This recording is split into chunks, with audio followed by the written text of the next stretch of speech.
اسی زمانے میں سر سید احمد خان نے مجبوراً انگریزوں سے مفاہمت کو غنیمت جانا۔ مفاہمت یعنی سر سید احمد خان یہ سمجھ گئے کہ انگریزوں سے دوستی کیے بنا یہ بات نہیں بننی، اور مسلمان قوم کی اخلاقی اور تہذیبی اصلاح پر توجہ دی کہ مسلمان اخلاقی طور پر اور تہذیبی طور پر ترقی کریں، پھر ہی یہ مقابلے میں آگے آ سکتے ہیں۔ ان کے دلوں سے احساس کمتری کو دور کرنے کی کوشش بھی کی۔ سر سید کے دوست مولانا قاسم نانوتوی نے دیوبند میں مسلمانوں کی دینی تعلیم کی طرف توجہ دی۔ پھر سر سید احمد خان کے ایک رفیق یعنی دوست نواب وقار الملک نے سن 1906 میں کل ہند مسلم لیگ کے نام سے مسلمانوں کی ایک الگ سیاسی جماعت کی بنیاد ڈالی۔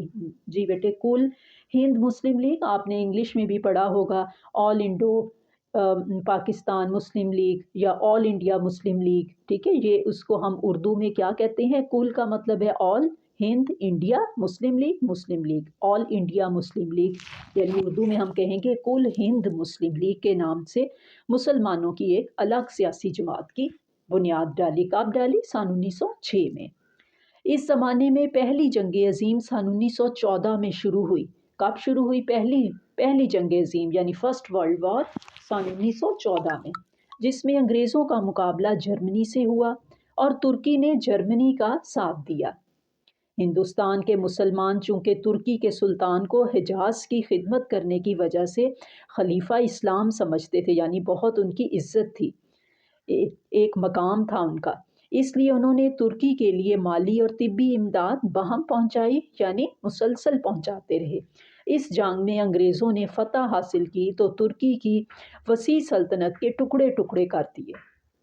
بر صغیر کے مسلمانوں نے خلافت کے تحفظ کے لیے مولانا محمد علی جوہر اور ان کے بھائی مولانا شوکت علی کی رہنمائی میں تحریک خلافت سن 1919 میں شروع کی۔ جی، تحریک خلافت کیوں اس کا نام رکھا گیا؟ کہ خلافت کو محفوظ کیا جائے تاکہ خلافت کو بچایا جا سکے۔ اور یہ کب تحریک شروع ہوئی؟ سن 1919 میں۔ بیٹے یہ جو بچوں میں آپ کو بتا رہی ہوں یہ تاریخیں، یہ آپ لکھ لیں اور ان کو یاد رکھیں۔ آپ کے جو آبجیکٹیو ٹائپ جو پیپر ہوتا ہے اس میں یہ ڈیٹس آ سکتی ہیں، اس لیے یہ تاریخیں آپ نے یاد رکھنی ہے۔ تحریک خلافت کب ہوئی ہے؟ سن 1919 میں، ٹھیک ہے۔ پہلی جنگ عظیم کب ہوئی ہے؟ سن 1914 میں، یہ آپ نے یاد رکھنی ہے۔ اسی زمانہ میں ہندوؤں نے مسلمانوں کو زبردستی ہندو بنانے کے لیے شدھی تحریک شروع کی، ٹھیک ہے۔ وہ ہندو جو تھے وہ زبردستی یعنی ہندو بنا رہے تھے مسلمانوں کو۔ مسلمانوں کے خاتمے کے لیے انہوں نے مختلف تحریکیں شروع کی۔ سن 1928 میں کانگریس کے مرکزی رہنما جواہر لال نہرو نے نہرو رپورٹ پیش کی۔ نہرو رپورٹ کب پیش ہوئی؟ سن 1928 میں، جس کے جواب میں قائد اعظم محمد علی جناح نے 14 نکات پیش کیے سن 1929 میں۔ بچوں پھر یہ تاریخیں ہیں، یہ آپ نے یاد رکھنی ہے۔ نہرو رپورٹ سن 1928 میں، اور قائد اعظم نے 14 نکات کا پیش کر دی اس سے اگلے سال سن 1929 میں۔ سن 1930 میں مسلم لیگ کے سالانہ اجلاس کی صدارت کرتے ہوئے شاعر مشرق علامہ اقبال نے علیحدہ وطن کے حصول کی تجویز پیش کی۔ سن 1920 میں قائد اعظم نے مسلم لیگ کی صدارت سنبھالی اور 23 مارچ سن 1940 کو انہوں نے لاہور کے اجلاس میں قرارداد پاکستان منظور کی۔ بچوں قرارداد پاکستان کی ڈیٹ بھی نوٹ کریں، 23 مارچ 1940۔ یہ اکثر یہ سوال MCQs کی صورت میں آتا ہے۔ دنیا میں قومیت کی 2 بنیادیں ہیں قائم کی ہوئی ہے۔ اہل مغرب نے خاندانی، نسلی اور قبائلی بنیادوں میں ذرا وسعت پیدا کر کے قومیت کی بنیاد جغرافیائی حدود پر استوار کی۔ اب یہ بچوں دیکھو، دنیا میں قومیت کی 2 بنیادیں ہیں، ٹھیک ہے۔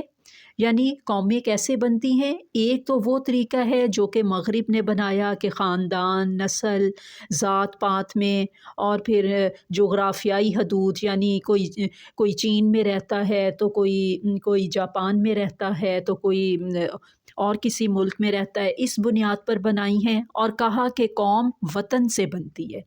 قومیت کی دوسری بنیاد وہ ہے جو اللہ کے رسول حضرت محمد صلی اللہ علیہ وآلہ وسلم نے ملت اسلامیہ کی تشکیل کرتے وقت قائم فرمائی، کہ ایک ہمارے پیغمبر حضرت محمد صلی اللہ علیہ وآلہ وسلم نے تشکیل دی، وہی ہمارا مقصد حیات ہے، جو مغرب کے تصور قومیت سے بالکل جدا ہے یعنی الگ ہے۔ مسلمانوں کی قومیت ایک نظریاتی قومیت ہے جو لا الہ الا اللہ پر قائم ہے۔ پاکستان کو قائم کرنے کا فیصلہ ہندوؤں کو ناگوار گزرا یعنی برا لگا انہیں۔